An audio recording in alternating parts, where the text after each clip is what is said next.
بسم اللہ الرحمن الرحیم۔ یہ ریڈیو قطر ہے۔ اب آپ محمود احمد سے خبر سنیے۔ ابتدا میں پیش خدمت ہے اہم خبروں کی سرخی۔ صاحب اسماعیل نے جمہوریہ مالٹا کے صدر کو ایک تحریری پیغام ارسال کیا ہے جس کا تعلق دو طرفہ تعلقات اور انہیں فروغ دینے کے وسائل سے ہے۔ آج صبح دیوان امیری میں وزیر اعظم اور وزیر داخلہ کی صدارت میں کابینہ کا ہفتہ وار باقاعدہ اجلاس منعقد ہوا۔ وزارت صحت عامہ کی رپورٹ کے مطابق ملک کے اندر گزشتہ 24 گھنٹوں کے دوران کرونا وائرس کے مزید 296 مریض صحتیاب ہو گئے ہیں، جس کے بعد اس وبائی مرض سے شفا پانے والے افراد کی مجموعی تعداد اب 3,56,253 ہو گئی ہے۔ اور آج مصر اور روس کے صدور کے درمیان ٹیلی فون پر بات چیت کے دوران روس یوکرین بحران کے بارے میں تبادلہ خیال کیا گیا۔ یہ تھی اہم خبروں کی سرخیاں، اور اب سے چند لمحوں بعد تفصیل سے خبریں نشر کی جائیں گی۔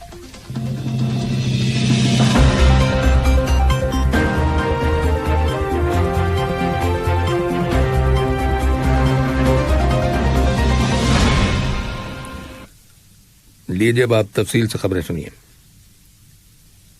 صاحب اسم امیر شیخ تمیم بن حمد آل ثانی نے جمہوریہ مالٹا کے صدر جارج ویلا کو ایک تحریری پیغام ارسال کیا ہے جس کا تعلق دو طرفہ تعلقات اور انہیں فروغ دینے کے وسائل سے ہے۔ جمہوریہ مالٹا میں قطر کے سفارت خانے کے قائم مقام ناظم الامور خالد علی عبداللہ عابل نے صدر جارج ویلا کے ساتھ ملاقات کی اور انہیں صاحب اسم امیر شیخ تمیم بن حمد آل ثانی کا مذکورہ پیغام پہنچایا۔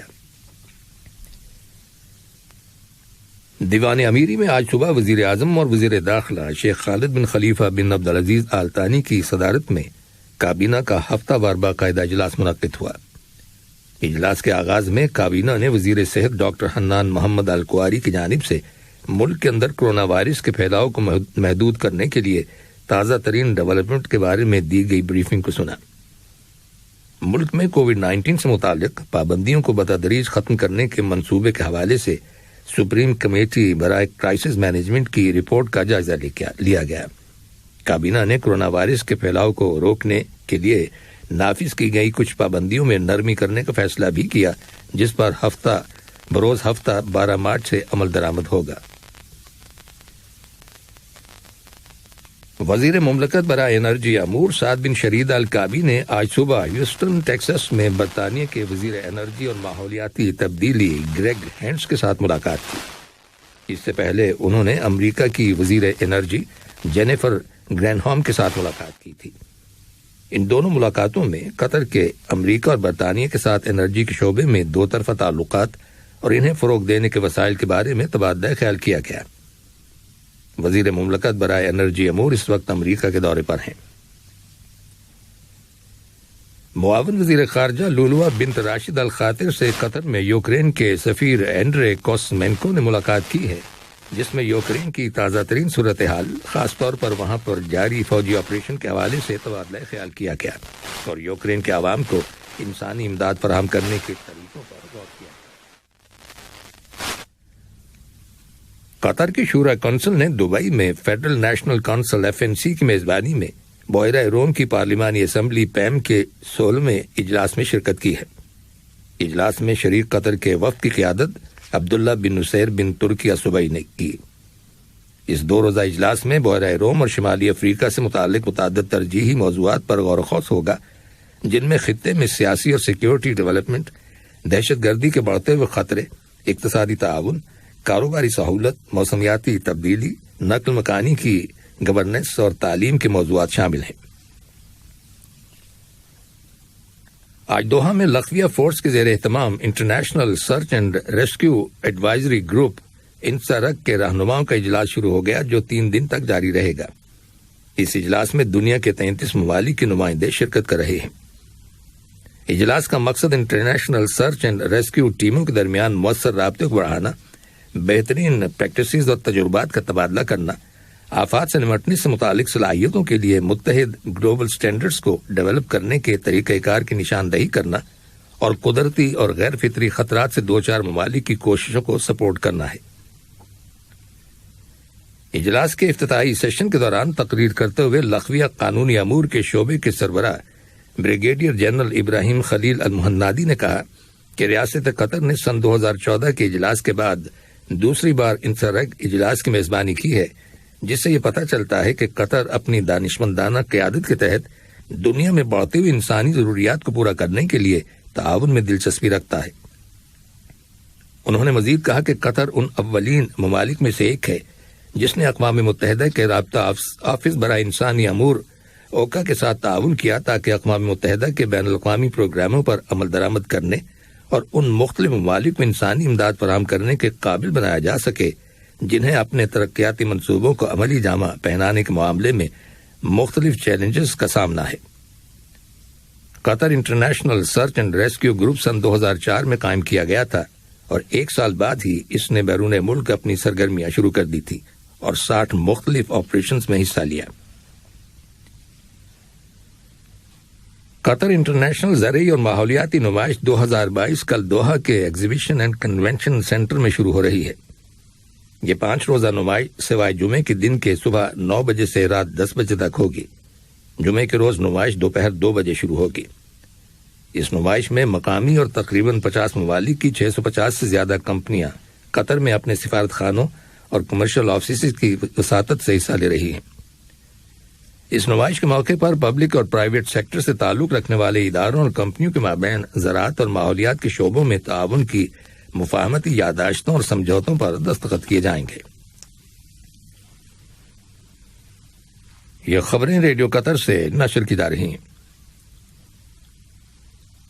قطر نے ثالثی کی کوششوں کے ذریعے امن کے حصول اور تنازعات کے پرامن حل کے لیے اپنے عزم کا اعادہ کیا ہے، جو اس کی خارجہ پالیسی کی اہم ترجیحات میں سے ایک ہے۔ یہ بات جنیوا میں قطر کے مستقل مشن کی قائم مقام ناظم الامور جواہر السویدی نے انسانی حقوق کی کونسل کے 49ویں اجلاس کے دوران انسانی حقوق کے ہائی کمشنر مائیکل بیچلٹ کے بیان پر بحث کے دوران کہی۔ انہوں نے ترقیاتی منصوبوں اور پروگراموں کے نفاذ کے ذریعے ترقی کے حق کو پروموٹ کرنے کے لیے قطر کی حمایت کا اعلان کیا تاکہ امن و سلامتی اور سیکیورٹی کو مستحکم بنایا جا سکے۔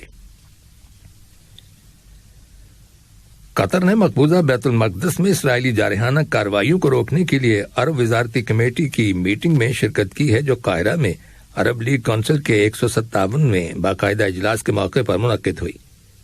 اس میٹنگ میں قطر کے وفد کی قیادت وزیر مملکت برائے خارجہ امور سلطان بن سعد المریخی کر رہے ہیں۔ وزارت صحت عامہ کی رپورٹ کے مطابق ملک کے اندر گزشتہ 24 گھنٹوں کے دوران کرونا وائرس کے 130 نئے کیسز رجسٹر کیے گئے ہیں۔ وزارت نے اسی دوران کرونا وائرس کے مزید 296 مریضوں کے صحت یاب ہو جانے کی تصدیق کی ہے، جس کے بعد اس وبائی مرض سے شفا پانے والے افراد کی مجموعی تعداد اب 3,56,253 ہو گئی ہے۔ وزارت صحت عامہ نے کرونا وائرس کے ایک 82 سالہ مریض کے انتقال کر جانے کی بھی تصدیق کی ہے، جو مختلف پیچیدہ بیماریوں میں مبتلا تھا اور اسے ہاسپٹل میں تمام طبی سہولتیں فراہم کی گئی تھیں۔ ریاض میں قطر کے سفیر بندر بن محمد العطیہ نے سعودی عرب کے وزیر انرجی شہزادہ عبدالعزیز بن سلمان بن عبدالعزیز آل سعود سے ملاقات کی ہے، جس کے دوران دونوں برادر ممالک کے مختلف شعبوں میں تعلقات انہیں فروغ دینے کے وسائل پر تبادلہ خیال کیا گیا۔ مصر کے صدر الفتح السیسی نے آج اپنے روس کے ہم منصب ولادیمیر پوٹن سے ٹیلی فون پر بات چیت کی، جس کے دوران دونوں لیڈروں نے روس یوکرین بحران کو سیاسی طور پر اور سفارتی کوششوں کے ذریعے حل کرنے کے بارے میں تبادلہ خیال کیا تاکہ بین الاقوامی سلامتی اور استحکام کو برقرار رکھنے کے لیے بگڑتی ہوئی صورتحال کو بہتر بنایا جا سکے۔ اس کے علاوہ اس ٹیلی فون رابطے میں دونوں ملکوں کے تعلقات اور اسٹریٹجک تعاون کو مضبوط بنانے سے متعلق معاملات بھی زیر بحث آئے۔ عالمی بینک کے نائب صدر اینڈرمٹ گل نے کہا ہے کہ یوکرین پر روس کے حملے کی وجہ سے عالمی منڈی میں تیل کی بڑھتی ہوئی قیمتوں کی وجہ سے تیل درآمد کرنے والی بڑی ترقی پذیر معیشتوں جیسے چین، انڈونیشیا، جنوبی افریقہ اور ترکی کی ترقی کی رفتار میں کمی واقع ہو سکتی ہے۔ انہوں نے آج اپنے ایک بیان میں واضح کیا کہ یہ جنگ ان ایمرجنگ مارکیٹس کے لیے انتہائی نقصان دہ ثابت ہوگی جو کرونا وائرس کی وبائی مرض سے چھٹکارا حاصل کرنے میں بہت پیچھے ہیں اور قرضوں کی وجہ سے بے یقینی کی حالت سے دوچار ہیں۔ انہوں نے مزید کہا کہ مشرق وسطی، وسطی ایشیا، افریقہ اور یورپ کے کچھ ممالک خوراک کے لیے روس اور یوکرین پر بہت انحصار کرتے ہیں، جنہیں شدید مشکلات کا سامنا ہو سکتا ہے۔ آخر میں اہم خبروں کی سرخیاں ایک بار پھر سن لیجیے۔